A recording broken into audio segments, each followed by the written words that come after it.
I grew up in the church, and I watched my parents faithfully tithe my entire life. And I had heard my father and my mother speak about the blessings that flow from tithing and giving of the first fruits. And I watched that as a kid.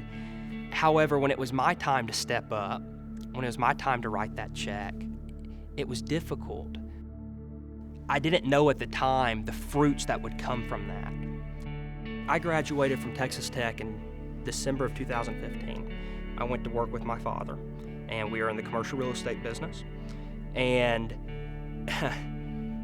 when I started, it required a lot of hustle. And so I would go from door to door, knocking on doors, trying to generate business. And in my mind, I was working so hard for my money. And so by the time my first commission check came around, I looked at that check and I was like, oh, this is so great. And then in the back of my mind, I knew that I had to tithe something out of that. And that's what I struggled with the most, is something I'd worked so hard for. And then all of a sudden I was going to have to, what I was thinking at the time, give that away. Several months after my first, big break in the real estate world, that I decided to go ahead and tithe. And going into it, I was very apprehensive. But it's so funny how God works, because it was almost simultaneously that God began to really just pour out his blessings on me and my business. I have experienced blessings and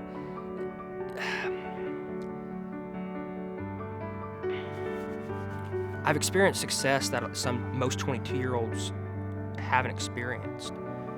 And I'm smart enough to know it's nothing to my hands. It's nothing that I've done. I just have a hard time believing that it's not because of a result of me being faithful in my giving. He's taken me into a more intimate level with him. It requires a level of trust that just simply wasn't there before. And I can truthfully say that ever since, I look forward to tithing. I was living in sin, and I was in desperate need of community. This church gives me community, and so I take a lot of pride in being able to give back.